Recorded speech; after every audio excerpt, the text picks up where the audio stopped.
Olá pessoal, meu nome é Andrei Maier, eu sou professor de Neurociências e Fisiologia Geral da Universidade Federal de Santa Catarina e é com um enorme prazer que eu lhes dou boas-vindas ao 20º episódio do meu podcast Culpa do Cérebro. No episódio de hoje a gente vai conversar tudo sobre TDAH, transtorno do déficit de atenção e hiperatividade. A gente vai falar sobre os sintomas, a gente vai falar sobre o diagnóstico, como é que o diagnóstico é feito, como é que o diagnóstico deve ser feito. Vamos falar um pouquinho mais também sobre a neurobiologia do TDAH, o que está acontecendo no cérebro de uma pessoa, o que está funcionando, o que não está funcionando para gerar os sintomas característicos desse transtorno e até mesmo para ajudar vocês a entender como é que o diagnóstico deve ser feito, porque ele tem que ser feito do jeito que ele é feito, né? Vamos falar também naturalmente sobre o tratamento do TDAH, começando a falar da farmacologia, dos fármacos, dos remédios usados no tratamento. Vamos falar sobre Ritalina, Venvance, como é que eles agem, como é que eles amenizam sintomas de déficit de atenção, sintomas de hiperatividade. E finalmente quero conversar com vocês, independente de você ter ou não TDAH, estratégias não farmacológicas, sem uso de remédios, de fármacos, para melhorar foco e autocontrole. Super válidos para quem tem TDAH, mas também interessantes para quem não tem, tá? Então vamos falar de estratégias comportamentais que eu, você, independente de qualquer pessoa, pode adotar para melhorar foco e autocontrole. Mas, obviamente, especialmente interessante para quem realmente sofre com o TDAH, né? Beleza? Agora, antes de começar, pessoal, falando dos 6 sinais de que você tem TDAH, para você já ter uma ideia geral disso tudo, queria perguntar de curiosidade aí para você que está me assistindo ou está me escutando no Spotify, no YouTube, coloca aí nos comentários agora quem de vocês acha que tem TDAH. Quem de vocês aí que está me assistindo, me escutando, acha que tem? Coloque aí nos comentários para a gente ver quantas pessoas acham que tem TDAH, independente de já ter sido diagnosticado ou não, tá? Agora, vamos lá para os sinais, pessoal. 6 sinais de que você tem TDAH. Primeiro sinal, acho que mais característico que faz as pessoas de fato suspeitarem que elas têm, né? Dificuldade de manter a atenção em atividades como, por exemplo, aulas, texto, ou até mesmo atividades de lazer. Então, a pessoa tem dificuldade em colocar atenção em alguma coisa e manter lá. Talvez nesse vídeo, talvez nesse áudio, talvez numa aula, talvez numa conversa com a pessoa tem dificuldade de manter o foco lá e, naturalmente, a pessoa é facilmente distraída. Então, qualquer barulhinho, canto do passarinho, qualquer sonzinho, qualquer vibração, desloca a atenção da pessoa para algum outro estímulo. Então, a pessoa facilmente se distrai para pensamentos internos, né? Começa devagar ou para um barulhinho qualquer. Então, primeiro sinal é de que a pessoa tem uma grande dificuldade de manter a atenção e é facilmente distraída. Segundo sinal, olha só que curioso. Paradoxalmente, apesar da pessoa ser facilmente distraída, frequentemente parece não escutar quando alguém lhe dirige a palavra diretamente. Então, você está aí prestando atenção nesse vídeo, por exemplo, ou alguma outra atividade, alguém, ou sei lá, está divagando, né? E alguém começa a falar com você ou com a pessoa e a pessoa não escuta. A pessoa não tem o foco atencional dela deslocada para alguém que está falando com ela. Então, apesar de ter dificuldade de manter a atenção e ser facilmente distraído, a pessoa muitas vezes parece ignorar alguma outra pessoa que está falando com ela, né? Seria um segundo sinal. Terceiro sinal, pessoal, vamos lá. Dificuldade para organizar tarefas e atividades e se manter nelas até o final.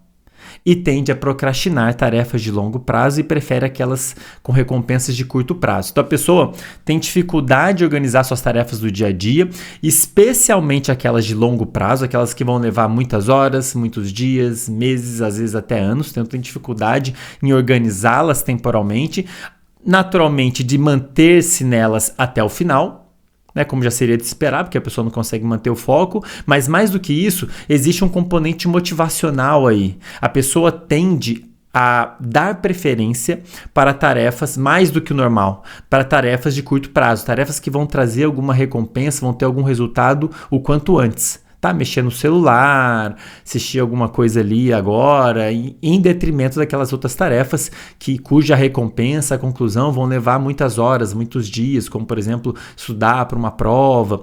Então, as pessoas com TDAH, elas têm, por algum motivo, e vocês vão entender nesse vídeo por quê, alguma coisa não está funcionando ali direito, de modo que a pessoa tem esse desequilíbrio do ponto de vista de disposição e motivacional. Então a pessoa tem dificuldade em se manter nessas tarefas de longo prazo, vamos colocar assim, e acaba dando uma preferência além do normal para as tarefas de curto prazo. E naturalmente não consegue se manter nelas até o final, né?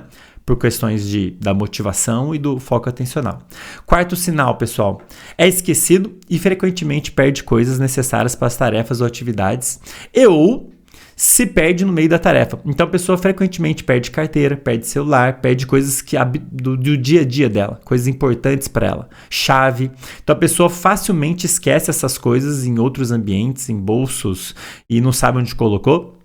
E mais do que isso, como eu coloquei, frequentemente a pessoa se perde no meio da tarefa. O que eu quero dizer com isso? Então, por exemplo, você está aí sentado, está escutando ou assistindo esse episódio, e aí você pensa, vou lá na cozinha pegar uma maçã, pegar uma faca para cortar um fio.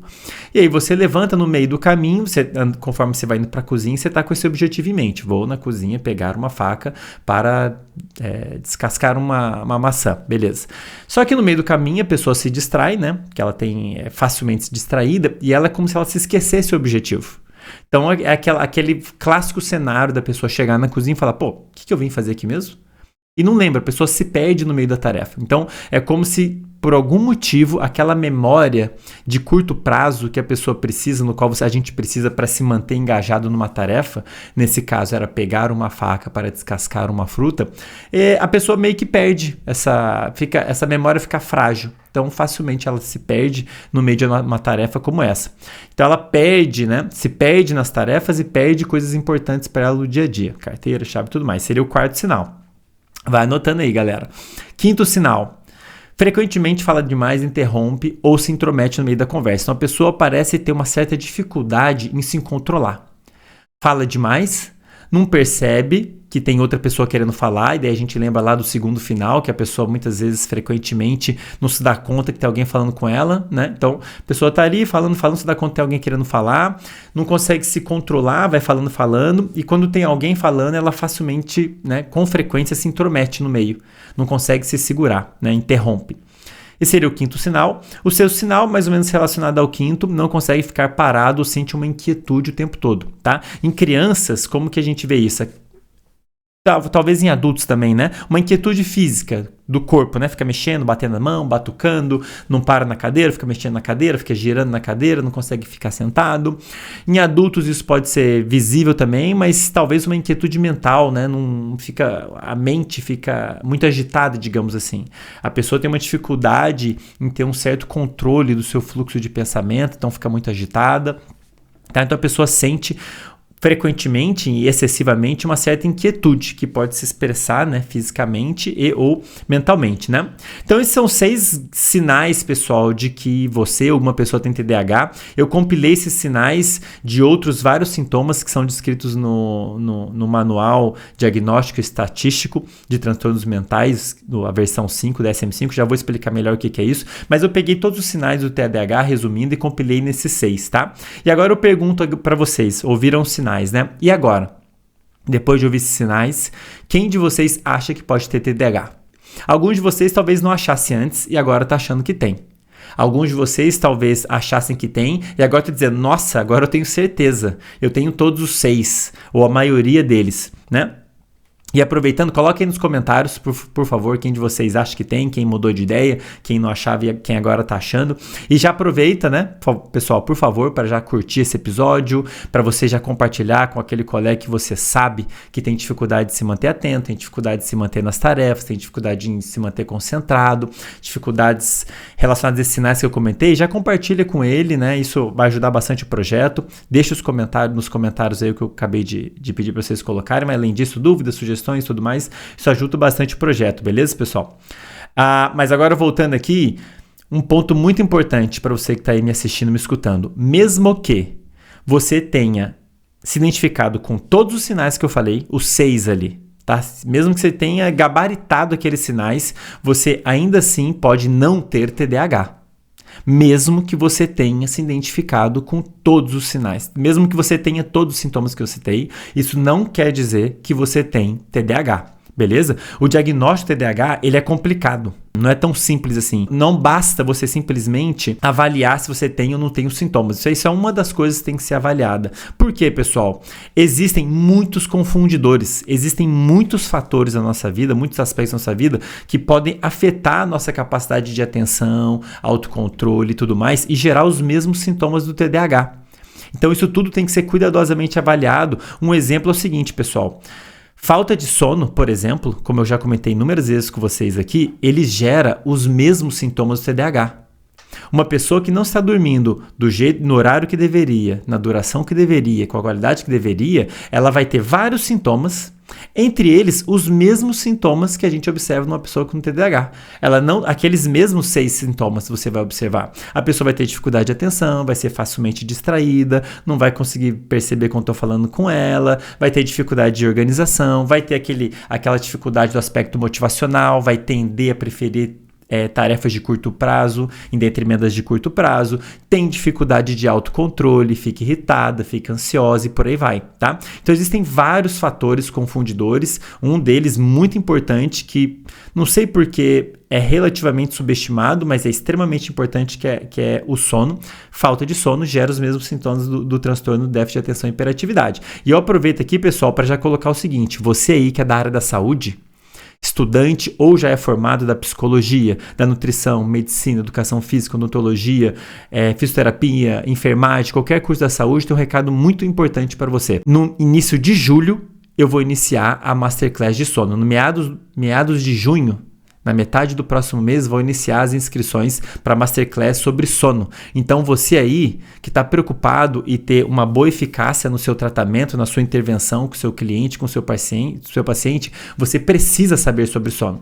Então, por exemplo, chega ali alguém que fala para você, um cliente, um paciente fala para você que está com dificuldade de atenção, com dificuldade de ter autocontrole, está com dificuldade de se manter na dieta, está com dificuldade em se recuperar de alguma lesão, está com qualquer tipo de dificuldade, você vai precisar avaliar o sono dele. Por quê? O sono, pessoal, como eu já falei em vários episódios, afeta todas as funções do cérebro e do corpo. A nossa capacidade de fazer o que quer que a gente tenha que fazer, treinar, dieta, ganhar peso, perder peso, se recuperar de uma lesão, aprender uma coisa nova, aprender a lidar com emoções, isso tudo é muito, muito afetado pelo sono. Então, passo número 1 que precisa ser feito para uma pessoa conseguir de fato promover uma mudança significativa na vida dela, na rotina dela, com melhorias, é ajustar o sono dela. Inclusive, isso é um dos primeiros passos no tratamento de quem tem TDAH. Por isso que eu estou comentando isso. Uma das primeiras coisas que tem que ser feita para se fazer o diagnóstico de TDAH, antes de mais nada, é avaliar o sono dela.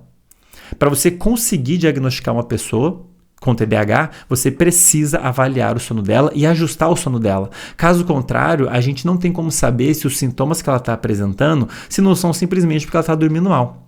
Entende, pessoal? Então, fica a sugestão aí, você que é da área da saúde, aluno já formado, meados do mês que vem, eu vou abrir uma Masterclass de sono e eu decidi fazer isso porque eu sei que, infelizmente, nos cursos de graduação, até mesmo às vezes na residência, os alunos não têm uma formação relacionada a sono. O que gera o sono? Como é que é o sono? Como é que ele deve acontecer? Como é que é o sono de uma criança, de um adolescente, de um adulto, de um idoso? Quais são os determinantes? Quais são as maneiras de avaliar o cronotipo da pessoa, se ela é matutina, se ela é vespertina, para determinar o melhor horário para ela dormir? O que ela precisa fazer para conseguir dormir bem? Como que a temperatura do ambiente afeta tudo? Enfim, uma tonelada de coisas eu vou colocar. Tudo que você precisa saber sobre sono e ritmos do corpo eu vou colocar na Masterclass para você conseguir ter essa formação e conseguir efetivamente aplicar um tratamento eficaz, uma intervenção eficaz junto aí ao seu paciente, ao seu cliente, né? Beleza? Então fica a dica para os profissionais da saúde de um modo geral. Agora vamos voltar aqui para falar do TDAH, pessoal, mais especificamente. Queria conversar um pouquinho com vocês sobre a neurobiologia do TDAH. Andrei, por que uma pessoa com TDAH tem esses sintomas? Tem alguma coisa que não está funcionando direito no cérebro dela? Tem alguma coisa faltando, alguma coisa em excesso? Sim, pessoal. Antes de mais nada, para já desfazer um mito aqui. Esse transtorno, o TDAH, ele não é uma doença inventada, como muita gente diz. Tem muita gente que fala que a indústria farmacêutica, especialmente aquelas que vendem os remédios usados no tratamento, né, inventaram TDAH que antes não existia, agora existe. Não, existem relatos, descrições de indivíduos com sintomas de TDAH já há séculos atrás. Tá? É um transtorno que a gente já conhece há muito tempo, não é uma doença inventada. E atualmente, né, com o advento de técnicas que permitem a gente avaliar a atividade do cérebro em tempo real, como por exemplo a ressonância magnética funcional, a gente consegue ver que tem alguma coisa que não está funcionando como deveria. Tá certo? E de fato existem conjuntos de áreas no cérebro, redes de áreas que não estão funcionando como deveriam num cérebro de uma pessoa que tem TDAH, uma criança ou um adulto, tá? Que redes são essas? Algumas dessas redes elas estão mais ativas do que deveriam em alguns momentos e outras menos ativas do que deveriam. Então, o padrão de atividade delas não está adequado para a pessoa conseguir desempenhar as tarefas do dia a dia adequadamente. Uma dessas redes é uma rede que é um conjunto de áreas que a gente chama de rede dorsal de atenção. Não vou entrar em detalhes de quais são, mas é uma rede que está mais ativa quando a gente está focado em alguma coisa. Então a nossa capacidade de colocar o foco em um conjunto de estímulos e manter ali depende da atividade dessa rede. Não é uma tarefa fácil para o nosso cérebro, pessoal. O nosso cérebro está recebendo muitas informações o tempo todo. Nesse exato momento, seu cérebro está recebendo bombardeado de informações. Então, por exemplo, você está tentando prestar atenção no que eu estou falando. Mas, ao mesmo tempo, possivelmente, devem ter outros sons chegando aí para você. Som de carro, som de ar-condicionado, um barulhinho aqui, um barulhinho ali. E o seu cérebro, o que ele está fazendo nesse exato momento é priorizar o processamento da informação relacionada à minha voz. Então, é como se você estivesse aumentando o volume da minha voz na sua mente e, ao mesmo tempo, ele está inibindo outras informações que não são importantes, por exemplo, outros sons que não são relevantes. É uma tarefa difícil, é uma tarefa custosa e onerosa para o nosso cérebro, exige esforço e depende da atividade dessa rede dorsal de atenção, beleza? Agora, tem uma outra rede super importante também para direcionar a nossa atenção para estímulos importantes.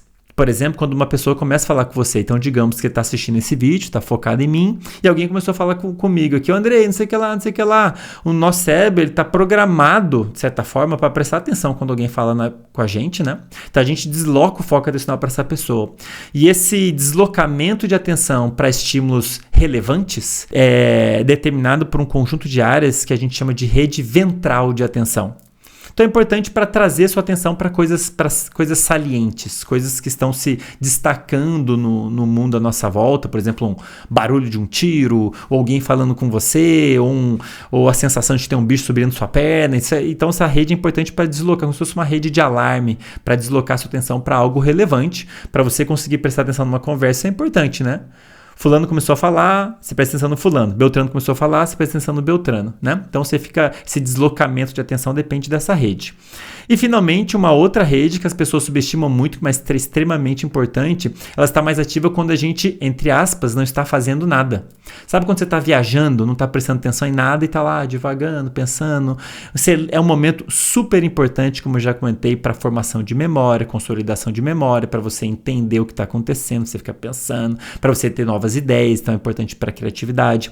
E quando a gente está nesse estado de divagação, e a gente costuma ficar bastante nele, é normal, se a gente olhar o cérebro de uma pessoa, a gente vai ver um conjunto de áreas que a gente chama de rede de modo padrão.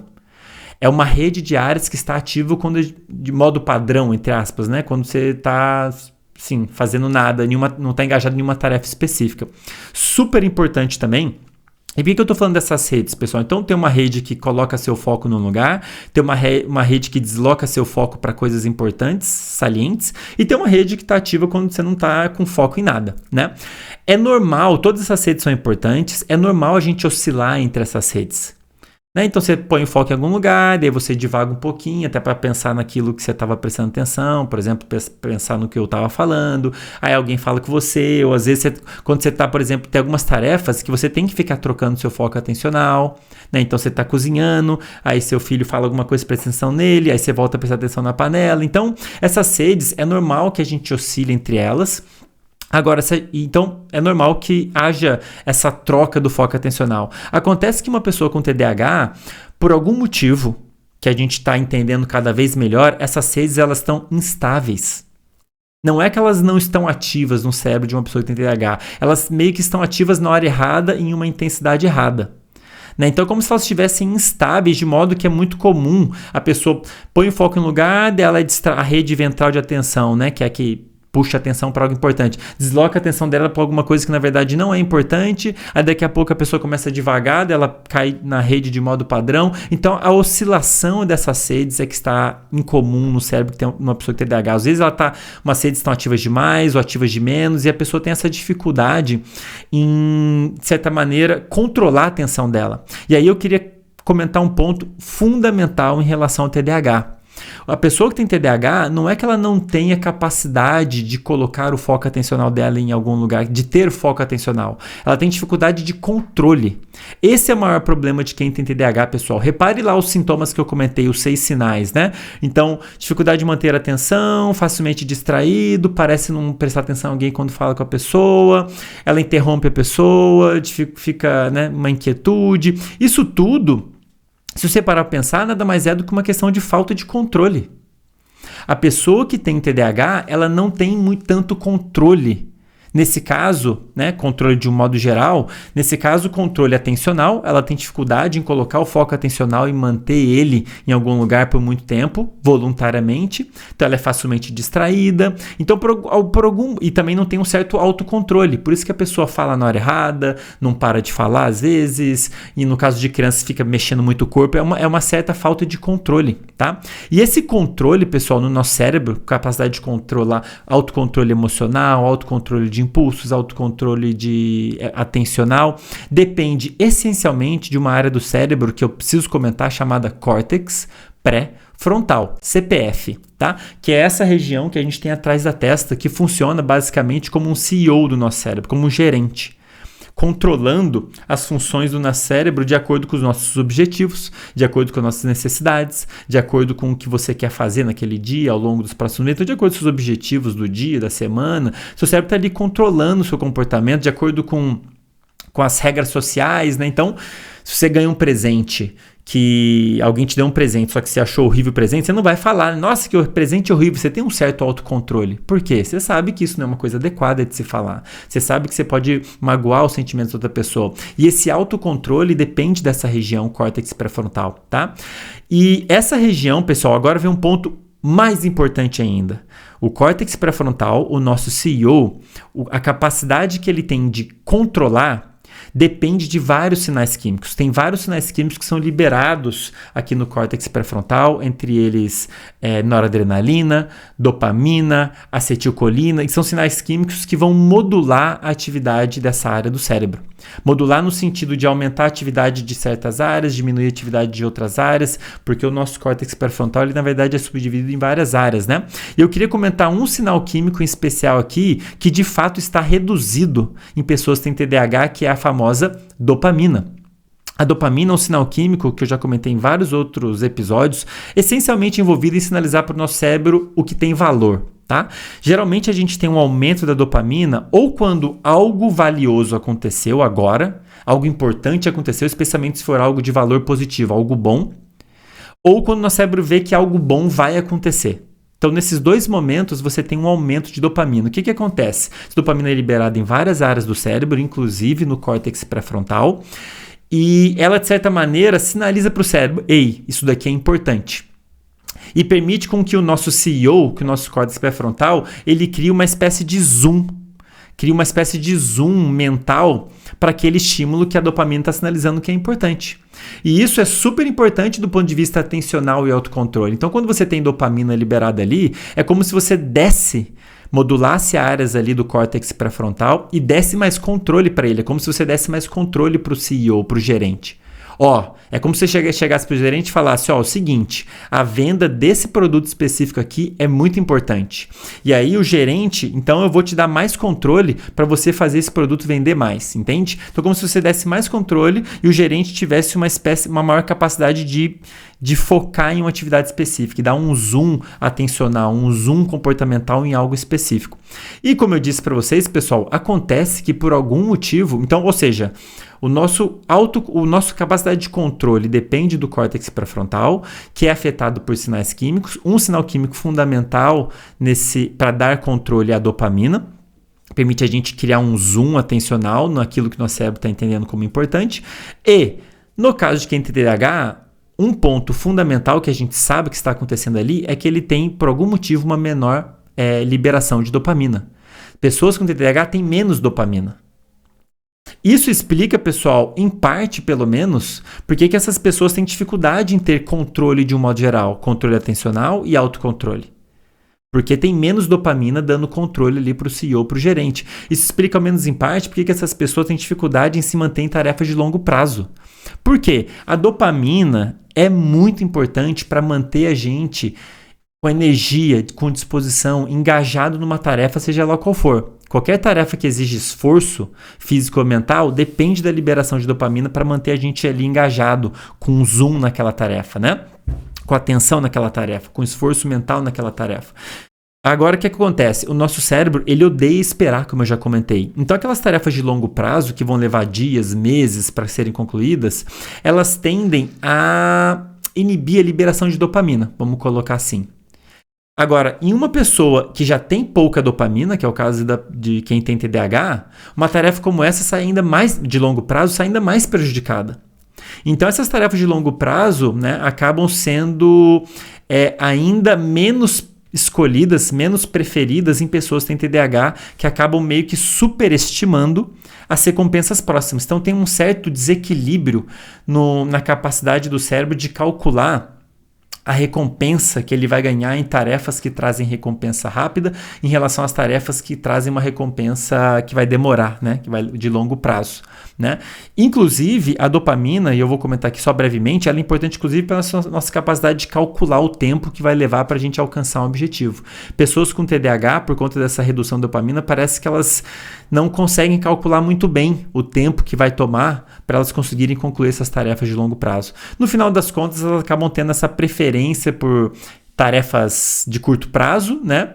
Tem esse componente motivacional, tem a questão atencional, a pessoa acaba até se inibindo, porque ela sabe que ela vai ter uma dificuldade em manter o foco atencional ali. No resultado dessa história, a pessoa prefere tarefas de curto prazo e acaba procrastinando mais as tarefas de longo prazo, né? Isso tudo explicado por essa redução incomum da dopamina no cérebro de quem tem TDAH, né? Agora, isso explica também, pessoal, por que pessoas com TDAH conseguem, às vezes, ter muito foco.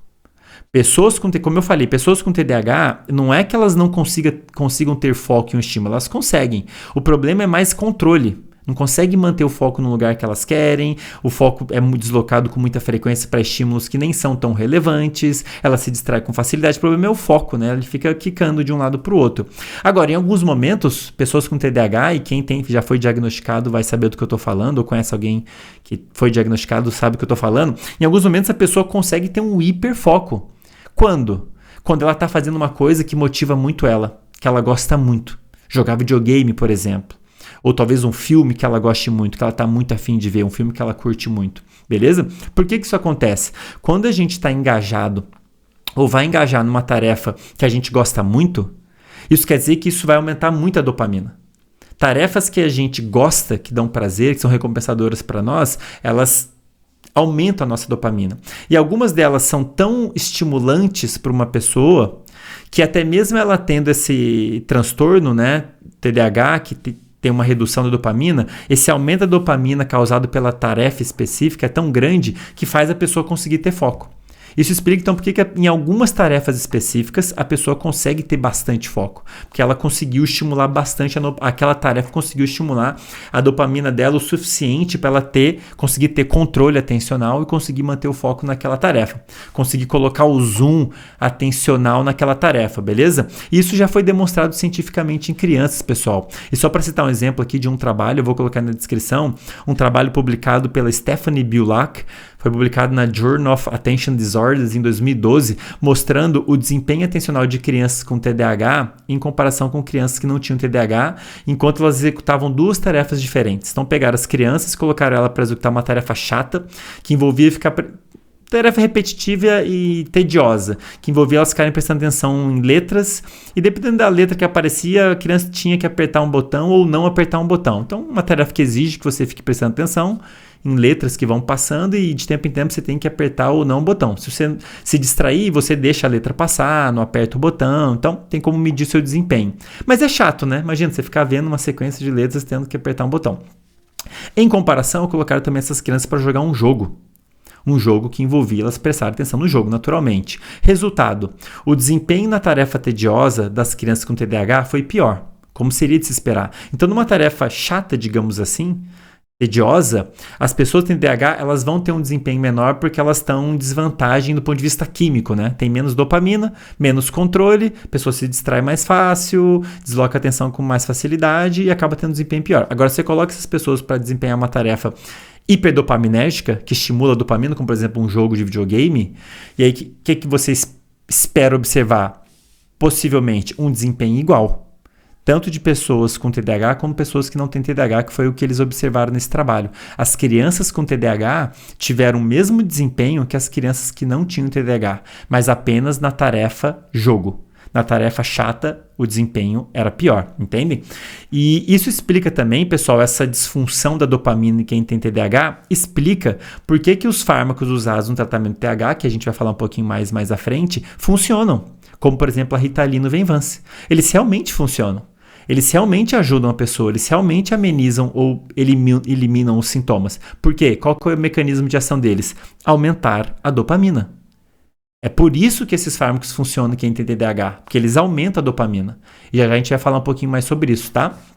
Beleza? Agora o seguinte, pessoal, de novo, o diagnóstico, né? Dito isso, dá para se perceber que o diagnóstico é problemático. Porque muitos fatores afetam a nossa dopamina e a função do nosso córtex pré-frontal. A região do cérebro que é necessária para a gente ter controle é afetada, assim como o sinal químico envolvido com o controle da dopamina, é super afetado por vários fatores. Um deles já comentei com vocês, sono. Dependendo da duração e qualidade do sono da pessoa, o córtex pré-frontal dela não vai funcionar. Uma pessoa que dormiu mal, se eu olhar o cérebro delas, a gente vai ver que o córtex pré-frontal ele está menos ativo. Isso explica os vários sintomas da pessoa que não está dormindo bem.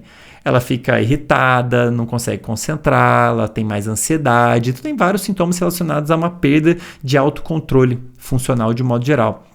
Então, como eu comentei, né? O diagnóstico de TDAH ele tem esse complicador porque ele tem muitos confundidores. Falta de sono é uma delas. Outro confundidor, desmotivação e tédio. Você pode ter vários desses sintomas de TDAH num momento específico, porque você está entediado, porque você está desmotivado, por exemplo, assistindo uma aula que você não gosta. Putz, que aula chata, não sei o que lá. É claro que você vai ter dificuldade de se manter concentrado nessa aula, porque o seu cérebro não vê valor naquela aula.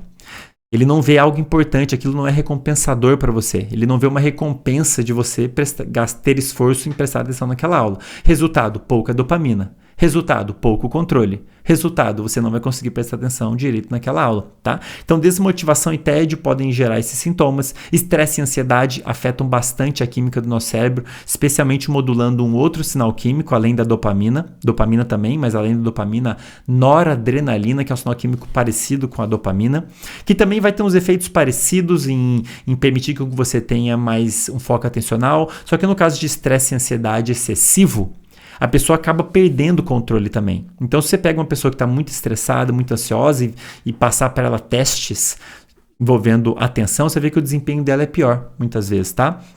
Sem falar, eu poderia falar uma lista enorme aqui de confundidores, tá? Do TDAH, né? Sedentarismo, má alimentação, estado de saúde, isso tudo, direto ou indiretamente, pode afetar o nosso córtex pré-frontal e a nossa dopamina e, consequentemente, gerar esses sintomas todos que dependem dessa área do cérebro, desse sinal químico, beleza? E aí você deve estar se perguntando, Andrei, mas, poxa, você falou aí que se a gente coloca a pessoa numa máquina de ressonância magnética, dá para ver lá a atividade de certas redes, será que não tem algo que eu possa ver no cérebro de uma pessoa que tem TDAH e falar, ela tem TDAH? Será que não tem um marcador?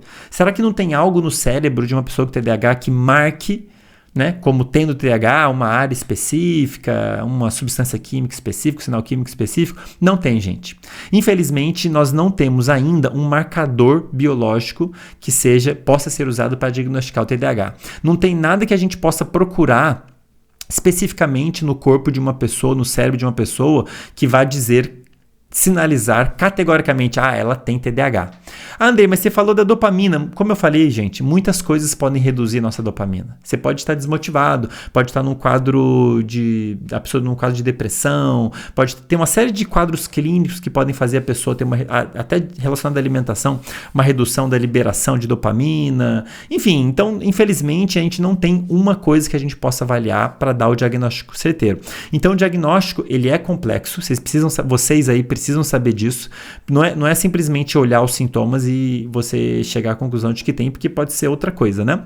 E essa avaliação tem que ser feita por um médico junto com um neuropsicólogo. E essa avaliação vai levar tempo. Leva tempo, eles vão avaliar uma série de parâmetros, começando pelo sono, por exemplo, ou deveriam, né? Para ver como que a pessoa está dormindo, se está dormindo na hora certa, do jeito certo, para você conseguir eliminar todas as outras possíveis explicações. E eles vão fazer essa avaliação toda, complexa, muitas vezes seguindo um manual. Para quem não sabe, né? Existe um manual diagnóstico, chama Manual Diagnóstico Estatístico de Transtornos Mentais. Então, de tempo em tempo, pesquisadores e médicos da Sociedade Americana de Psiquiatria eles se reúnem e fazem uma avaliação da literatura científica relacionada a todos os transtornos mentais.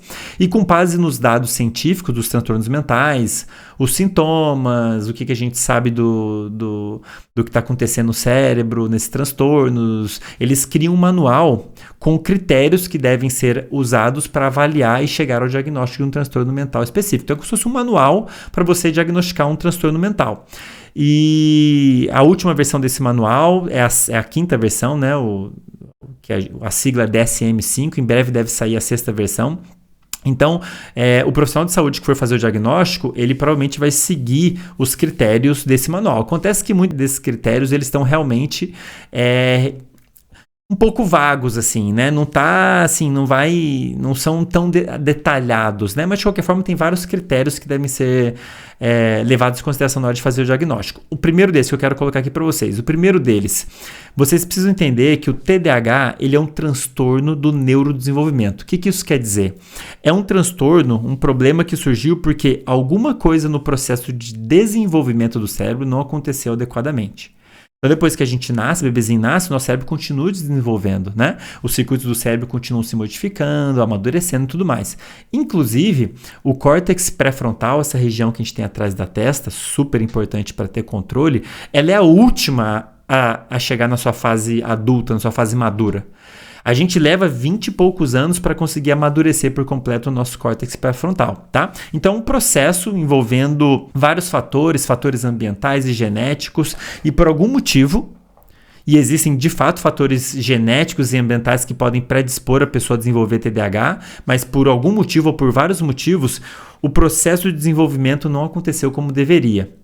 Certos circuitos começam a não funcionar como deveriam, certos sinais químicos não vão ser liberados como deveriam. No final, você tem como resultado, possivelmente, o desenvolvimento do TDAH.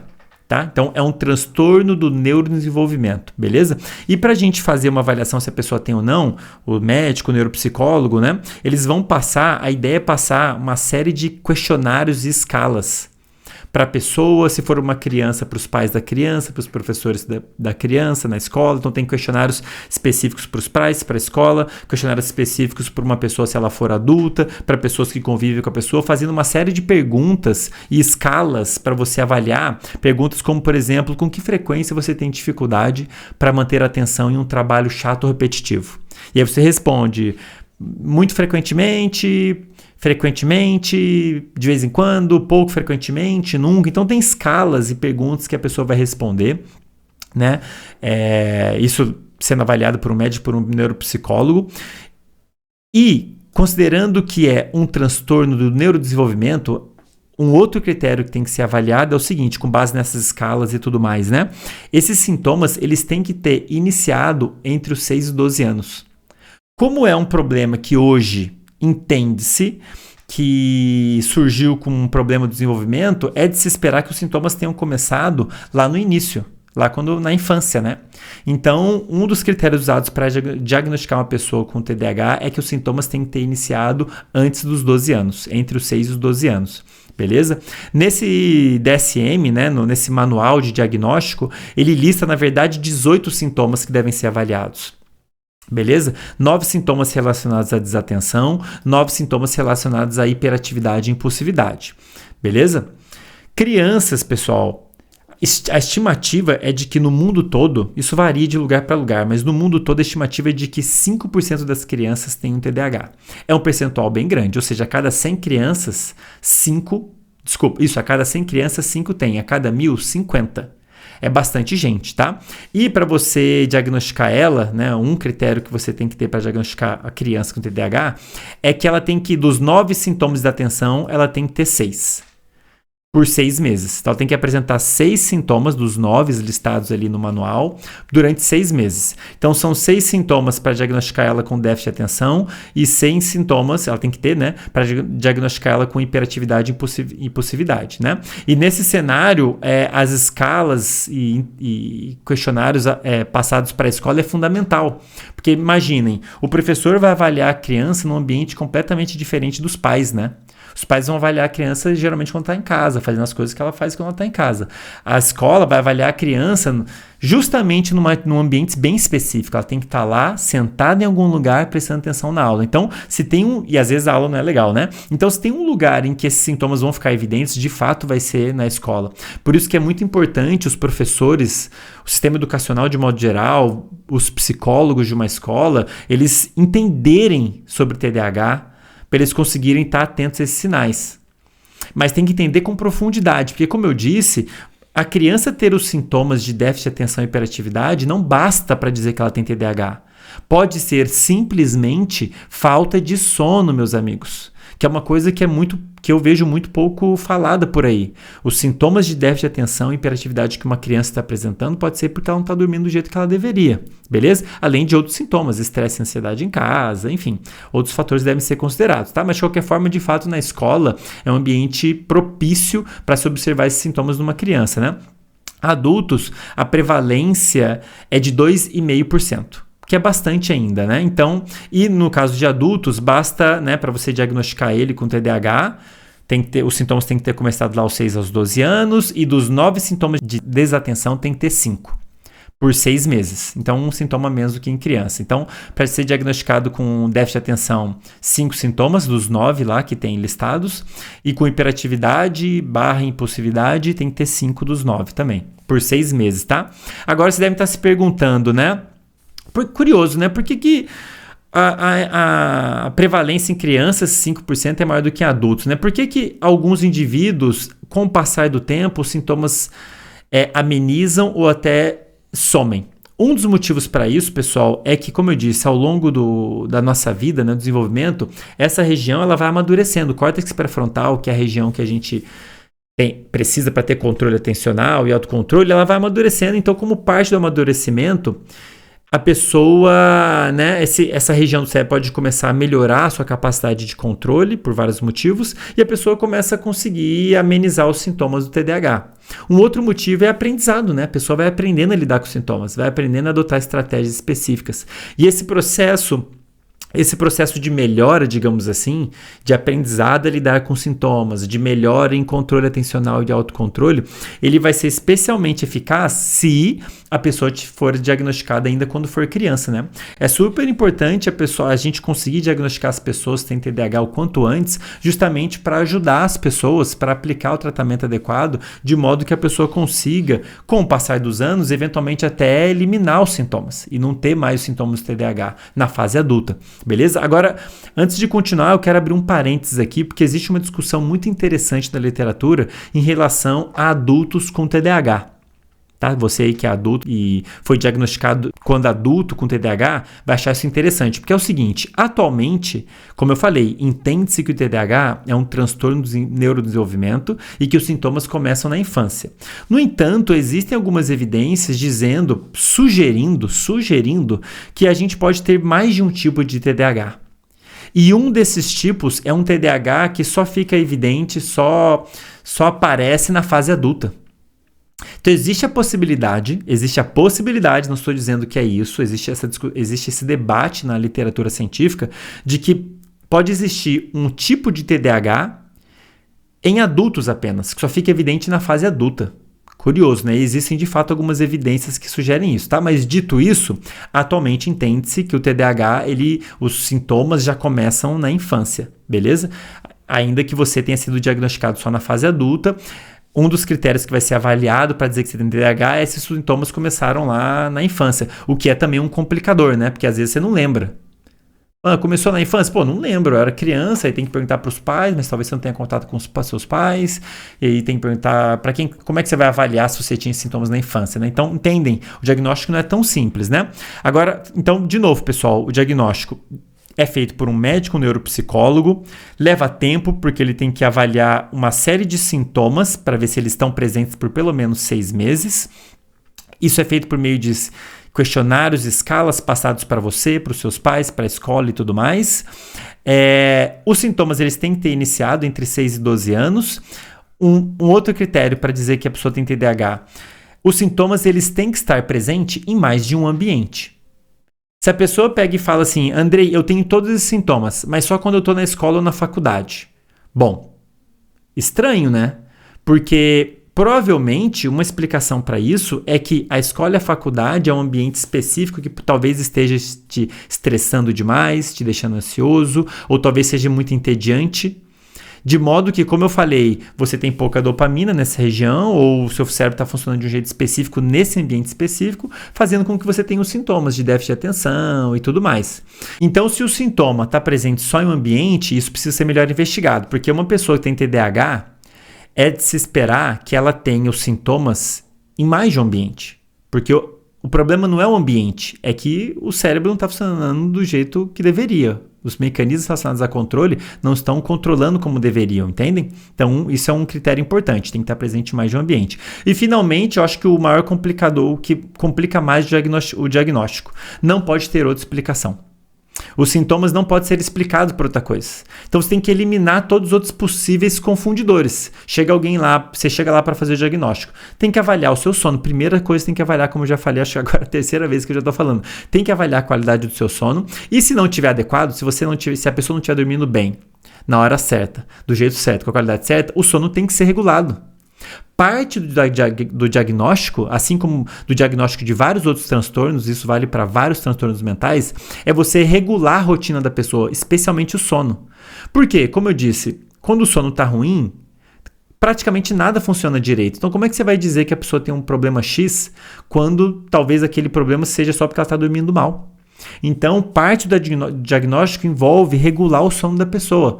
Depois que a pessoa estiver dormindo na hora certa, acordando na hora certa, dormindo com a duração certa, com a qualidade certa, tudo ok, aí sim você pode falar, bom, esses sintomas não estão sendo causados pela falta de sono. E o mesmo vale para ansiedade, para estresse, para, qualquer outros aspectos importantes da saúde da pessoa. Então, isso tudo tem que ser avaliado e eliminado, e é por isso que o diagnóstico leva tempo. Leva meses. Tem que ficar acompanhando a pessoa de tempo em tempo, questionário, escala, regula isso, regula aquilo. Só depois de você avaliar que tem pelo menos 5, 6 sintomas presentes por mais 6 meses, em mais de um ambiente, os sintomas começaram na infância, em mais de um ambiente, e não tem nenhuma outra explicação, não é sono, não é estresse, não é ansiedade, aí você fala, tá, beleza, você tem TDAH. E pessoal, se for diagnosticado mesmo, é importantíssimo que seja tratado. Porque, obviamente, uma pessoa que tem um indivíduo, uma criança ou adulto que tem dificuldade em manter o foco, em autocontrole, ela vai ter uma dificuldade de aprendizado, pelo menos no nosso sistema educacional tradicional. Ela vai ter que colocar o foco atencional dela em algum lugar, num livro, numa aula, para prestar atenção para adquirir uma informação nova específica lá. Então, é de se esperar que uma pessoa com déficit de atenção e hiperatividade tenha uma dificuldade de aprendizado. E quanto antes a gente descobre isso na pessoa, melhor para a gente conseguir tratar e ajudar a pessoa a ter o desenvolvimento de aprendizado adequado ao longo da trajetória escolar e acadêmica dela. Agora, que fique claro, pessoal, quem tem TDAH é tão inteligente ou mais comparado com qualquer outra pessoa. Pessoas com TDAH não têm um problema de QI. Não tem problema nenhum de inteligência. Ela tem um problema que eu comentei com vocês de controle atencional e autocontrole. Beleza? Então, quanto antes a gente identificar e diagnosticar melhor para a pessoa aprender a lidar com aquilo, para fazer o tratamento adequado, para ela conseguir ter o seu desenvolvimento adequado, especialmente numa criança que tem vários anos pela frente de aprendizado na escola e depois, na faculdade, né? Uma pessoa com TDAH que não foi diagnosticado, ela vai ter dificuldade em manter tarefas de longo prazo. O problema é que muitas tarefas importantes da nossa vida são de longo prazo. Estudar é uma delas. Estudar para passar numa prova é uma tarefa de longo prazo. Você tem que todo dia estudar um pouquinho para você fazer uma prova, sei lá quando, para passar nessa prova. Trabalho. Então, pessoas com TDAH não diagnosticada, elas vão ter problemas na escola, no trabalho. Isso prejudica. A pessoa corre o risco de ser demitida, de, enfim, não conseguir ter o desempenho adequado ali na escola, essa história toda. Então, quanto antes isso for tratado, melhor para a pessoa conseguir lidar adequadamente com essas tarefas que eu estou chamando de longo prazo, beleza? A pessoa pode ter, isso é bem relatado na literatura científica, inclusive, prejuízos em relacionamentos de um modo geral. Uma criança pode ter dificuldade na escola em se relacionar com os amiguinhos porque ela não espera a vez dela no jogo, porque ela não consegue esperar na fila, daí os amiguinhos vão ficar bravos. E eu tô falando... Pode parecer exagero, mas não é, pessoal. Isso realmente acontece. Num adulto, a pessoa pode ter problemas de relacionamento conjugais, né? Interrompe a pessoa fala com ela, não ouve, aí o namorado, a namorada fica bravo, ou a pessoa esquece. Lembra que quem tem TDAH frequentemente tem esse problema de esquecer coisas com facilidade, se perder no meio de uma tarefa. É óbvio que isso vai prejudicar relacionamento, trabalho, aprendizado de um modo geral. E, pessoal, um outro ponto importante que também é muito discutido na literatura. Entende-se atualmente que pessoas com TDAH não tratadas, elas estão mais predispostas a utilizar drogas de abuso. Por 2 motivos. Fazer uso de, começar a fazer uso de cocaína, anfetamina, drogas de abuso de um modo geral. Por 2 motivos. A pessoa tem menos autocontrole. Então, ela tem uma capacidade menor de controlar impulsos. Esse é um motivo que pode, então, predispor ela a fazer, eventualmente, né? Fazer droga. Na verdade, as pessoas estão predispostas a fazer drogas de abuso e a obesidade. Porque com menor autocontrole, a pessoa tem menos autocontrole para controlar o seu comportamento, inclusive para fazer uso de substâncias que não deveriam, para falar coisas que não deveria, como eu já comentei, para comer coisas que não deveria. Então, a pessoa vai ter uma menor capacidade de se autocontrolar do ponto de vista comportamental. E um outro ponto importante em relação às drogas. Muitas dessas drogas de abuso, aliás, as drogas de abuso, elas causam vício, como eu já comentei em mais de outro episódio. Aliás, quem quiser saber mais detalhes sobre isso, só pesquisar aí no YouTube, Andrei Maier e dopamina. Ou Andrei Maier e drogas, vocês vão achar mais de um episódio em que eu explico como é que uma droga gera vício, o efeito que a droga tem, enfim, como lidar com vício e tudo mais. Mas o que todas as drogas que geram vício têm em comum? Elas aumentam a dopamina. Então, naturalmente, a pessoa que tem TDAH, lembra, ela tem pouca dopamina. Então, se eventualmente ela tem contato com uma droga que aumenta a dopamina, ela não sabe que ela tem TDAH, né? Ela tem um contato com uma droga que aumenta a dopamina dela, ela vai amenizar os sintomas do TDAH dela. E isso pode trazer um bem-estar maior para a pessoa. Porque ela usou uma droga que já tem lá os efeitos que a droga tem, que eu não vou entrar em detalhes aqui, mas além disso, ameniza os sintomas. A pessoa toma e fala, fiquei bem, cara, finalmente consegui prestar atenção. Então a pessoa ficou lá anos tendo dificuldade em manter o foco, tendo dificuldade em vários aspectos da vida dela e de repente começou a ter controle atencional, começou a ter autocontrole. A pessoa vai se sentir bem, vai ficar contente com isso. Então, é de se esperar, né? Entende-se, né, que uma pessoa com TDAH não tratada, ela sem saber, né, que tem TDAH, ela está predisposta a desenvolver vícios nessas drogas de abuso que aumenta a dopamina, em desenvolver obesidade, e esse dado epidemiológico existe, né? Desenvolvimento de obesidade em pessoas com TDAH não tratadas. Agora, por outro lado, existem alguns trabalhos, e eu vou deixar aqui na descrição uma meta-análise. Uma meta-análise é um trabalho... É um estudo que se faz em cima de vários estudos. Então, é um estudo que pegou vários outros estudos que analisaram indivíduos com TDAH ao longo de vários anos. Né? Pessoas que tinham TDAH e foram tratadas e pessoas que não foram tratadas. E segundo essa meta-análise, não existe uma relação entre ser ou não ser tratado por TDAH e abuso de drogas no futuro. Tá? Então existe esse debate na literatura, mas existe sim a possibilidade de pessoas com TDAH não tratadas estarem predispostas a ter esses distúrbios comportamentais no futuro, em relação a drogas e alimentação, inclusive. E, gente, a lista pode ser longa, tá? Pensem em os problemas que uma pessoa com TDAH vai ter se ela não tratar o TDAH e não souber que tem TDAH. Né? Imagine as consequências na vida de uma pessoa. Uma delas, acidente de carro. Pessoas com TDAH não tratadas, elas sofrem mais acidentes de carro. Por quê? Déficit de atenção, né? A pessoa não presta atenção, se distrai, bate o carro, enfim. É meio óbvio, né? Agora, pessoal, então, dito isso, se for diagnosticado, o diagnóstico é complexo, beleza, mas se for diagnosticado, é importantíssimo que seja tratado o quanto antes. E um tratamento muito eficaz, né? Faz parte do pacote de tratamento de uma pessoa que tem TDAH, é o uso de estimulantes. E agora eu queria conversar um pouquinho mais com vocês sobre Ritalina, Concerta, Venvance, né? O que esses estimulantes fazem no cérebro da pessoa? E com base no que eu expliquei para vocês, acho que vocês já poderiam prever sozinhos. O que o fármaco utilizado para TDAH faz no cérebro de uma pessoa que tem TDAH para amenizar os sintomas dela? Aumenta a dopamina, beleza?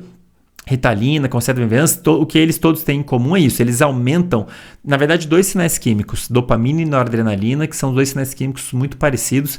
São liberados mais ou menos no mesmo momento, tem mais ou menos o mesmo efeito, tá? Mas, de novo, o aspecto de controle do TDAH é especialmente relacionado à dopamina, porque no TDAH a dopamina, por algum motivo, tá menor, tá baixa, né? Então, esses estimulantes, eles são eficazes em amenizar os sintomas, porque eles aumentam a dopamina, especialmente, adivinha onde? No córtex pré-frontal. Lembra que eu falei que a dopamina é liberada aqui no nosso gerente e ela é importante para dar controle. No TDAH você tem pouca. Aí você dá um estimulante que aumenta a dopamina e esse aumento de dopamina, especificamente no córtex pré-frontal, aumenta a capacidade da pessoa de ter controle. E isso explica por que um estimulante faz com que uma criança consiga ficar mais quieta, uma coisa que muita gente não entende muito bem, né? Porque você pensa assim, a criança TDAH, ela é inquieta, ela fica mexendo, não consegue parar na carteira, e fala, ela é inquieta, né? Hiperativa. E aí, como é que eu dar um estimulante para ela vai fazer ela ficar mais calma? Curioso, né? E é realmente isso que acontece. Por quê? Na hora que você dá um estimulante, você aumenta a dopamina na área do cérebro envolvida com autocontrole. A criança e o adulto, então, conseguem ter controle dos seus impulsos, mais controle dos seus impulsos, controle do ponto de vista comportamental de modo geral, e a criança o indivíduo vai conseguir ficar mais quieto, vai conseguir ter mais autocontrole. Entendeu? Porque você está aumentando um sinal químico numa área do cérebro envolvida com controle, tá? Agora, pessoal, então funciona, é eficaz, é importante, usa estimulantes, sim. Agora, muito cuidado. Especialmente você aí que está considerando, ou tomou, ou está tomando algum desses estimulantes sem prescrição médica. Não sei se vocês repararam aí na caixinha, é tarja preta. Como eu falei para vocês, o que todas as drogas que geram vício têm em comum? Elas aumentam a dopamina. E esses estimulantes usados para o TDAH, eles também aumentam a dopamina. Então, eles têm, sim, potencial de gerar dependência. É muito perigoso uma pessoa que não tomou, que não foi diagnosticada, sem prescrição médica, tomar esses fármacos. Por quê? Por 2 motivos. Um deles, primeiro, antes de mais nada, isso não quer dizer que o desempenho mental vai melhorar. Dopamina demais atrapalha o controle. Esse aumento de dopamina é interessante nas pessoas que têm TDAH, porque no TDAH a dopamina por algum motivo está reduzida. Aí você dá um fármaco que aumenta a dopamina para compensar. Então ela estava baixa e aí você puxa ela para um patamar adequado, digamos assim. Uma pessoa que tem dopamina normal e toma um fármaco desse, ela vai aumentar muito a dopamina dela. E dopamina demais, isso é bem caracterizado na literatura científica, dopamina demais atrapalha. O desempenho atencional fica prejudicado, o autocontrole fica prejudicado. E além disso, como eu já comentei, é um fármaco que pode gerar dependência. Beleza? Sem falar outros problemas que eu vou comentar mais para frente, que são os possíveis efeitos adversos de se tomar estimulante. Tá? Então, ele é muito interessante para o tratamento de TDAH, sim, ajuda sim, mas quem tem TDAH, quem não tem, não recomendo, não tome sem prescrição médica. Beleza? Agora, desses fármacos que a gente tem disponíveis, vou comentar aqui os que a gente tem disponíveis no mercado brasileiro e algumas particularidades deles, né? O que varia entre os fármacos que a gente tem disponível? Dose e duração. A quantidade do princípio ativo que vai ter, né? A dosagem e o tempo que o princípio ativo vai levar para agir no nosso cérebro. Tá? O que isso quer dizer? Alguns desses a dose e a quantidade, né? Quanto maior for a dose, maior vai ser o efeito no cérebro, maior vai ser o efeito de aumentar a dopamina e noradrenalina no cérebro. Enfim, então você vai estar mudando a dosagem, tá aí tudo bem, né? Isso acho que é fácil de entender. Agora, alguns desses fármacos, eles são projetados, eles têm uma tecnologia, eles são projetados para ir liberando aos pouquinhos o princípio ativo. É como se a pílula ela fosse dissolvendo aos poucos.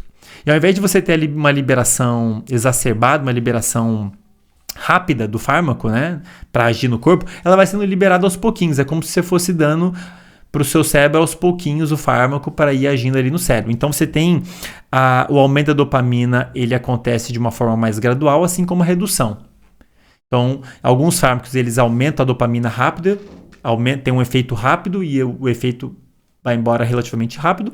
Outros fármacos, o efeito leva um pouquinho mais para acontecer e demora um pouquinho mais para ir embora. Então, a duração maior. O valor desses fármacos varia bastante também. Quanto mais tecnologia você tem agregada ao fármaco, por exemplo, esses que têm uma duração maior, eles tendem a ser mais caros. Alguns deles podem chegar até R$400. Eu acho que isso é importante dizer, porque muitas famílias não vão ter essa grana para pagar, né? Então, digamos, o filho foi diagnosticado TDAH. É importante tratar? Sim. Esses fármacos são interessantes no tratamento? Podem ser interessantes no tratamento? Sim, tá? Mesmo em uma criança. Agora, 400 conto cada caixinha pode ficar bem pesado para algumas famílias, né? E quais são os fármacos que a gente tem no mercado? O principal deles, um dos mais utilizados, é um que o princípio ativo é chamado de metilfenidato, tá? Que é a Ritalina e o Concerta. Beleza? A Ritalina foi criada lá em 1955. Ela tem várias doses e vários tipos de Ritalina, né? Então tem uma Ritalina que é a mais barata, que é 10 miligramas, e ela tem esse perfil de liberar rápido e o efeito embora rápido. Se não me engano, a duração é 3 horas, né? É o que a gente chama de liberação imediata. Você toma, libera, tem uma liberação rápida do princípio ativo, ele age no cérebro, aí ele é lavado do corpo e o efeito vai embora não muito tempo depois. E tem também o outro tipo chamado de LA, que são mais caros, que tem a liberação mais prolongada. Então o efeito dura mais ao longo do dia, né? E tem 3 tipos de dosagem, 10, 20, 30 miligramas. A Ritalina de liberação rápida que eu comentei antes tem genérico, é mais barato, né? Que costuma ser o que o pessoal toma mais. Beleza? E tem o Concerta também, 18, 36, 54 miligramas. O princípio ativo é o mesmo, é o metilfenidato, tá, gente? O que esse princípio ativo está fazendo é o seguinte, ele vai lá no cérebro, em todos os lugares que tiverem liberação de dopamina, e ela impede que a dopamina seja recaptada de volta para dentro da célula. Então, as células liberam dopamina para agir, né? Células no cérebro liberam a dopamina para ter o efeito dela, e normalmente, logo em seguida, essa dopamina ela é recaptada de volta para ela não ficar agindo ali para sempre, né? Então você joga e puxa de volta, beleza? Esse fármaco ele vai lá e impede que a dopamina seja recaptada. Então a dopamina fica mais tempo agindo ali. Então essa é uma maneira que você tem de aumentar a ação de um sinal químico. E de fato é o que o metilfenidato faz, a Ritalina, beleza? Um outro fármaco bastante usado também, princípio ativo, é a lisdexanfetamina, que tem o mesmo mecanismo de ação, impede a recaptação da dopamina, então essencialmente aumenta a atividade da dopamina. As dosagens são 30, 50 e 70 miligramas, beleza? Então esses são os principais fármacos, valores variam, dose e duração, isso aí só para vocês terem uma ideia, né?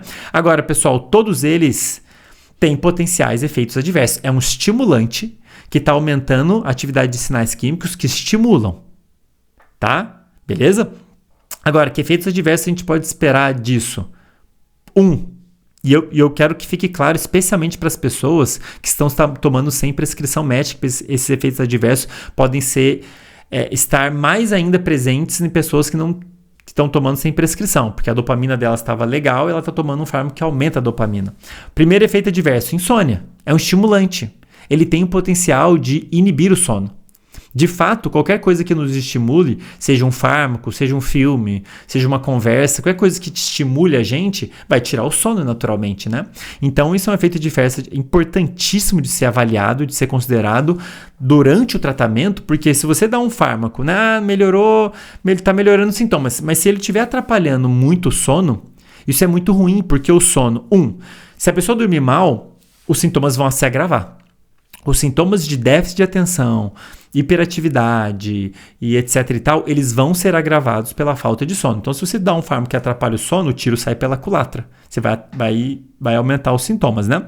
Além disso, o sono ele não é importante só para atenção e autocontrole, ele é importante para praticamente tudo. Então, além de você agravar os sintomas do TDAH, se você gerar uma insônia, dificultar o sono da pessoa, você vai gerar outros problemas. A pessoa vai ter problema de ansiedade, vai ter problema de motivação. Todos os mecanismos, essas funções relacionadas ao autocontrole emocional, ao humor, à motivação, são afetados pelo sono. Então é fundamental que isso seja avaliado durante o tratamento, tá? Então, o acompanhamento médico com o neuropsicólogo tem que ser antes e durante o tratamento, tá? Para saber se o negócio está funcionando direitinho.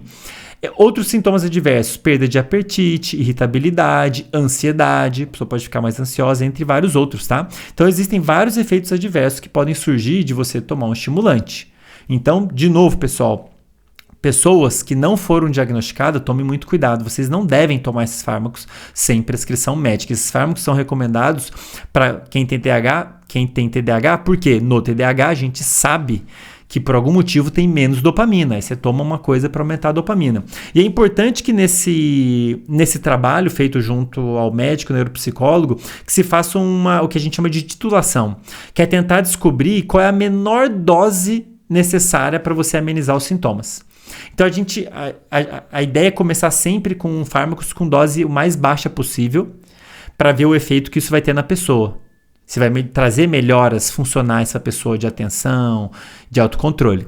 E aí ir gradativamente aumentando para descobrir qual que é a menor dose necessária. A gente quer usar o mínimo possível do fármaco para trazer melhora para a pessoa. A gente chama isso de titulação. Até porque, como eu falei, existem efeitos adversos. Quanto maior for a dose, maior vai ser o efeito no seu cérebro, maior vai ser a probabilidade de você lidar com os efeitos adversos. Maior vai ser a inibição do sono, maior vai ser a inibição do apetite e por aí vai, beleza?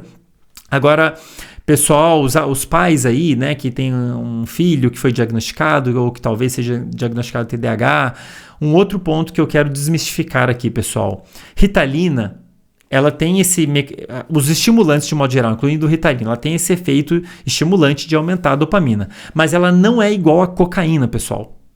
Né? Eventualmente a gente vê o pessoal falando aí que Ritalina é igual a cocaína, ela é um fármaco que a gente tem que tomar cuidado para tomar, sim, mas ela é relativamente segura em relação a essas drogas de abuso por vários motivos que não vou entrar em detalhes aqui. Vou resumir dizendo da seguinte maneira: a cocaína, ela aumenta muito mais a dopamina de uma forma muito mais rápida e intensa do que esses fármacos que eu estou comentando. Esses fármacos, eles são projetados para modular esses sinais químicos do nosso cérebro de uma forma específica e relativamente segura. Entende o que eu quero dizer? Os estimulantes, eles aumentam esses sinais químicos de uma forma controlada, mais segura em comparação com essas drogas de abuso. Então, Ritalina não é igual a cocaína. Você dar Ritalina para o seu filho não é a mesma coisa que você está dando cocaína ou até mesmo anfetamina para o seu filho. Não é a mesma coisa. Tá? Então, esses fármacos, eles são projetados para isso, para esse tipo de tratamento. Então, não tenham medo, tá? Beleza? Realmente, elas têm uma margem de segurança maior. Mas, de novo, também isso não quer dizer que qualquer um pode tomar. Beleza? Estou me referindo aqui a pessoas que foram realmente adequadamente diagnosticadas com TDAH. Beleza, pessoal? Agora, finalmente, ainda na abordagem farmacológica, para quem quer melhorar os sintomas de TDAH, né? Andrei, será que não tem algo que eu possa tomar, que possa me ajudar a lidar com os sintomas de TDAH de um modo geral, que não sejam esses estimulantes ou além desses estimulantes? Tem, pessoal. Existe um estimulante que é, na verdade, o estimulante mais utilizado no mundo, você provavelmente já utilizou, que pode sim ajudar a lidar com sintomas de déficit de atenção de um modo geral, tá? Quer você tenha TDAH ou não, que é a cafeína. Já comentei com vocês, qual que é o efeito que a cafeína tem no nosso cérebro? Resumidamente, ela aumenta a sensibilidade à dopamina. Então, a cafeína ela age no nosso cérebro, fazendo com que seja mais fácil a dopamina agir no nosso cérebro. A cafeína não aumenta a dopamina em si como estimulante, como a Ritalina e o Venvance, tá? Ela não aumenta, vai lá e faz liberar mais dopamina, ou a dopamina ficar mais tempo no lugar agindo, tá? Ela faz com que as células fiquem mais sensíveis à dopamina, colocando de uma forma mais sucinta, tá? Colocando de uma forma resumida. Então, sim, ela tem um efeito de aumentar nossa alerta, de aumentar nossa capacidade de concentração. E, de fato, pessoal, existem evidências científicas de que o uso, algumas, de que o uso da cafeína, uma dosagem de aproximadamente 200, 300 miligramas, melhoram os sintomas do TDAH. Beleza? Qual que é a vantagem? É mais barato e mais acessível, claro, né? Tem muito menos efeito adverso, porque é um estimulante como se fosse um estimulante mais fraco, vamos colocar assim, né? Então, aqueles efeitos adversos que eu comentei, inclusive o potencial de afetar o sono é menor, de atrapalhar o sono, o potencial de atrapalhar o sono é menor. Tem potencial de atrapalhar o sono? Sim. Tanto que a recomendação geral é que ninguém tome café, nada, não consuma nenhuma cafeína depois de 3 da tarde para você não correr o risco de afetar o sono da noite. Mas o potencial de afetar é bem menor do que o da Ritalina, do Venvanse, daqueles estimulantes que eu comentei, né? Agora, de fato, Andrei, se a gente comparar a melhora dos sintomas, uma pessoa com TDAH, a gente dá cafeína ou a gente dá a Ritalina, por exemplo. Qual que vai ajudar melhor a pessoa a lidar com os sintomas? A Ritalina. Tá? Então, assim, não vou mentir para vocês. A cafeína pode ajudar? Pode, mas o potencial dela de melhorar os sintomas não é tão grande quanto desses fármacos que eu comentei, porque esses fármacos eles são mais fortes, digamos assim. Então, eles vão ter um efeito maior, beleza? Como eu disse, existem evidências do uso da cafeína, potencial uso da cafeína no tratamento do TDAH, né? Ajudar a pessoa a lidar com os sintomas. Quem quiser ler um pouquinho mais sobre isso, tem uma revisão muito legal do meu colega aqui da Universidade Federal de Santa Catarina, que eu pretendo trazer aqui para esse podcast, que é o Rui Prediger, que é professor da farmacologia, que eu pretendo colaborar em breve. Então, eles escreveram uma revisão em 2018, publicada, faço questão de colocar aqui na descrição. Primeiro autor é a Ângela França, e o Rui Prediger é o último autor, e eles escreveram um texto muito bacana, uma revisão do uso da cafeína no tratamento de TDAH.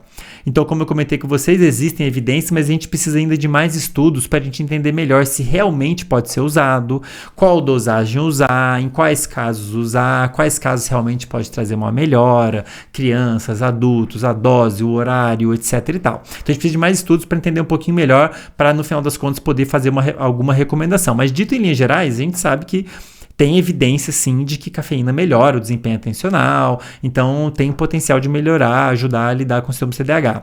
Mas, em relação ao TDAH especificamente, a gente precisa de mais estudos. Inclusive, muito em breve, eu e o Rui, a gente deve colaborar num projeto muito legal que a gente vai desenvolver para estudar o potencial do uso da cafeína no tratamento de TDAH.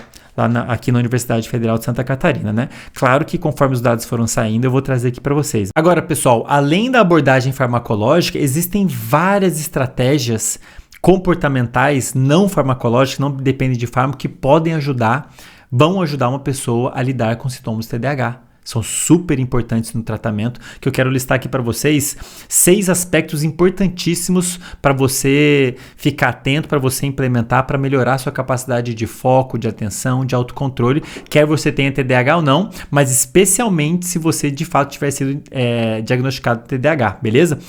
Pessoal, ponto 1, Andrei, o que eu tenho que fazer para melhorar? Você tem que regular o seu sono. Como eu já comentei com vocês, pessoal, uma falta de sono vai gerar os mesmos sintomas de quem tem TDAH. Não vou entrar em detalhes aqui o que você pode fazer para regular, porque eu já falei isso em mais de um episódio. Quem quiser saber um pouquinho melhor, é só pesquisar aí no YouTube, Andrei Maier e sono. Vocês vão encontrar uns 2 ou 3 episódios que eu explico tudo sobre sono, inclusive passos que vocês podem adotar para regular o sono de vocês. Vocês vão ver que isso vai transformar a vida de vocês. Inclusive nesses aspectos de atenção e autocontrole, impulsividade e tudo mais, beleza? Segundo, pessoal, o segundo ponto que você pode implementar na sua rotina que vai melhorar os sintomas, né? Exercício.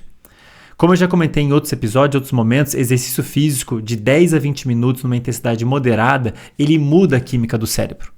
Você tem liberações de sinais químicos que melhoram o desempenho atencional de uma pessoa. A nossa capacidade de controle, nossa disposição, nossa capacidade de controle de atenção, ela é afetada pelo exercício físico. E os dados científicos mostram isso. 10 a 20 minutos de uma intensidade moderada já é o suficiente para melhorar o seu desempenho atencional. E vou colocar um trabalho aqui na descrição para vocês, só para ilustrar esse efeito, né, que é um trabalho publicado, primeiro autor, Shorpaka Domrongetai, não consigo pronunciar, publicado na Scientific Report, uma excelente revista em 2019, mostrando que uma atividade física de 10 minutos em intensidade moderada, ela aumenta a atividade do nosso córtex pré-frontal, o nosso CEO, o que explica a melhora no desempenho atencional. Tá? Então isso é uma coisa que você pode usar na sua rotina. Andrei, eu preciso ter atenção para estudar numa hora específica, eu quero ter mais atenção para fazer uma prova, Andrei, eu quero melhorar minha atenção nesse horário específico. Você pode colocar ali na sua rotina um exercício físico moderado de 10 a 20 minutos que o seu desempenho vai melhorar, beleza? Agora, aí você me pergunta, Andrei, qual que é o melhor protocolo? Qual que é o melhor exercício, melhor duração? A gente ainda não sabe ao certo, tá? Inclusive eu estou terminando de escrever uma revisão sobre isso, só sobre os benefícios cognitivos do exercício físico, os benefícios agudos, né, que você colhe logo depois. Então, você pratica uma atividade física agora, logo em seguida você já vai ter benefícios, né? Escrevi uma revisão sobre isso, mas apesar de a gente não saber exatamente o protocolo perfeito, a gente sabe, como eu falei, que 10 a 20 minutos de aeróbico moderado já é o suficiente para te dar uma melhora cognitiva, uma melhora atencional, inclusive, beleza? Além disso, existem evidências de que o exercício do longo prazo, pessoal, se você pratica exercício físico frequentemente, de uma forma planejada, existem algumas evidências de que esse exercício físico ele melhora a resposta do seu cérebro à dopamina. Então, como se o seu cérebro conseguisse lidar melhor com a dopamina. Em alguns casos, faz o seu cérebro ficar mais sensível à dopamina, ele responde mais. Então, no cérebro de uma pessoa que está tendo um problema com a sinalização de dopamina, você fazer algo que melhora a resposta do cérebro à dopamina é legal. E isso eu estou falando um tratamento de longo prazo. Então, o exercício físico pode ser um aliado muito interessante no tratamento de longo prazo de quem tem TDAH. Eu sei que vocês já ouviram inúmeras vezes que o exercício físico é interessante, aqui eu estou dando para vocês motivos para você melhorar os seus sintomas de déficit de atenção e hiperatividade, né? Mais um aí na listinha de benefícios que você vai colher com o exercício físico. Terceiro ponto, pessoal, que você deve levar em consideração para melhorar o seu desempenho atencional. O horário do dia afeta o seu desempenho. Você precisa saber disso. A gente tem um relógio biológico no nosso cérebro marcando a passagem do tempo e ele afeta todas as funções do nosso cérebro, inclusive o horário que você vai estar mais disposto, mais alerta, com uma capacidade melhor de prestar atenção. A liberação de dopamina é afetada pelo horário do dia.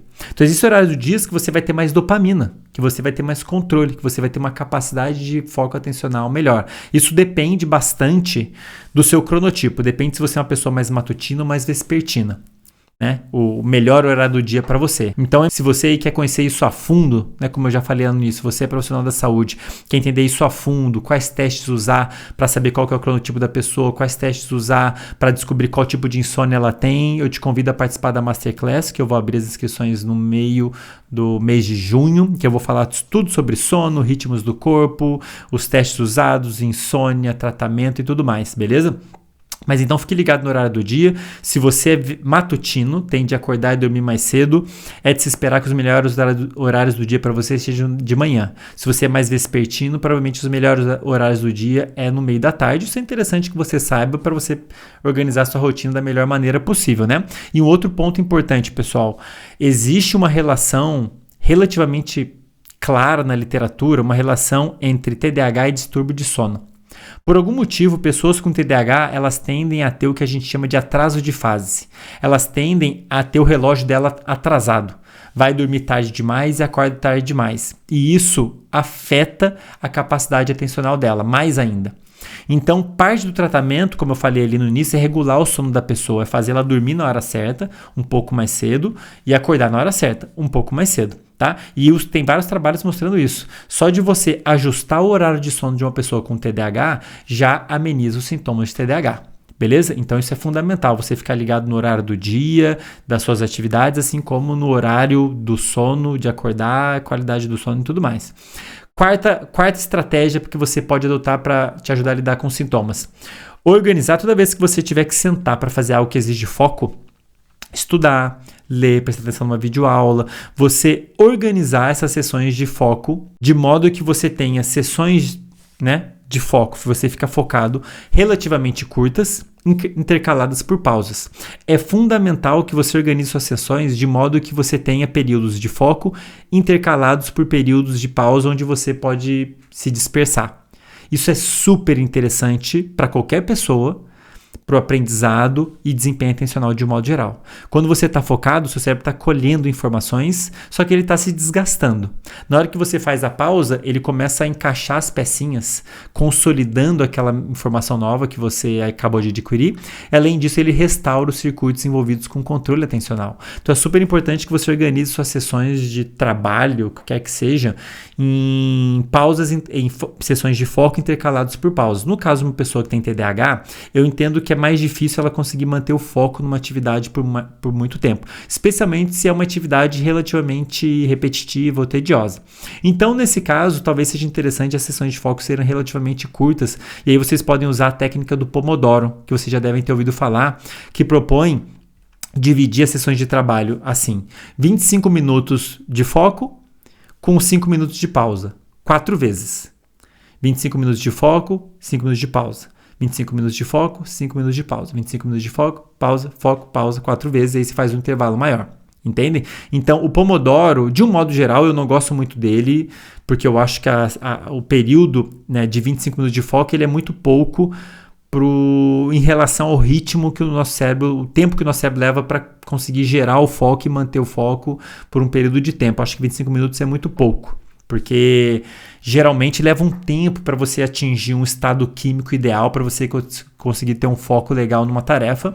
E aí me parece que 25 minutos quebra um pouco esse ritmo. Na hora que você atingir um ótimo do ponto de vista atencional, você faz uma pausa e meio que quebra, né? Mas para uma pessoa que tem TDAH, esse ritmo é diferente.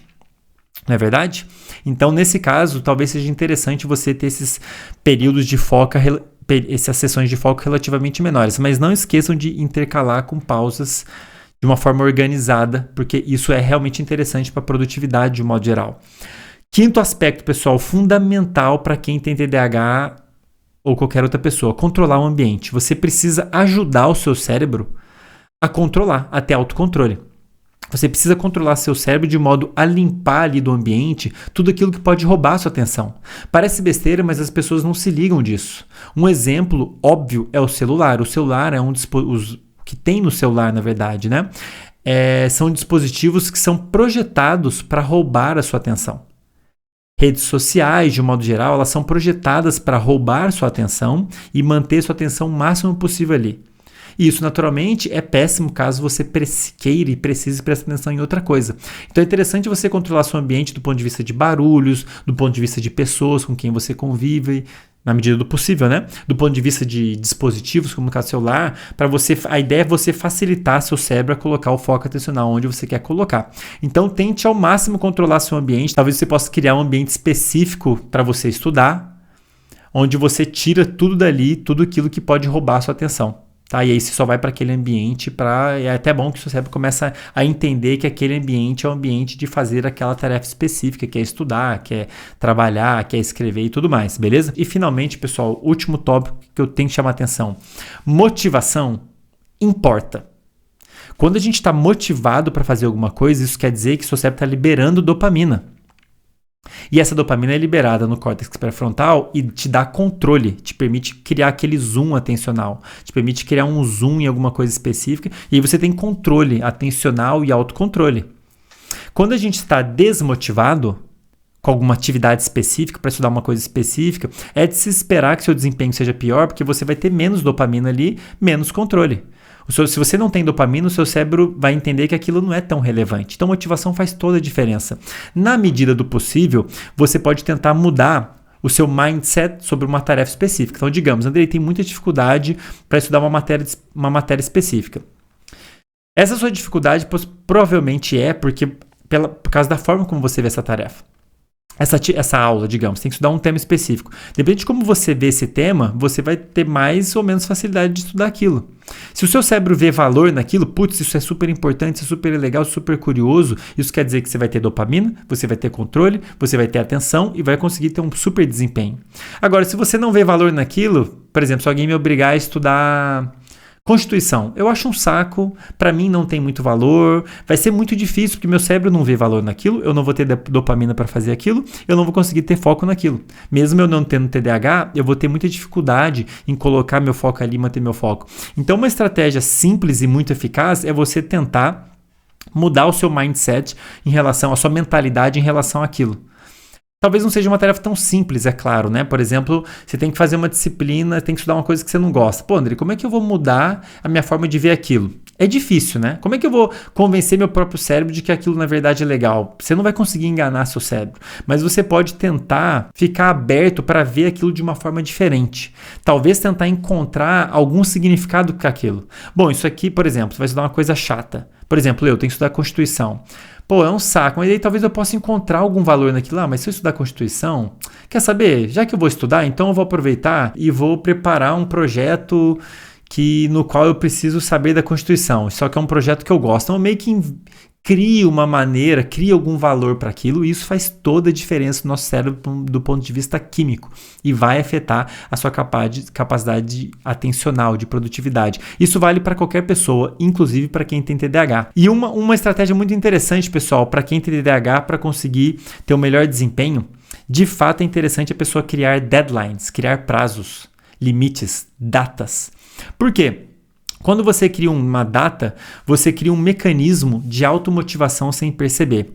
Digamos que você coloca ali na frente que você tem 5 dias para terminar uma tarefa. Se você não terminar, alguma coisa ruim vai acontecer.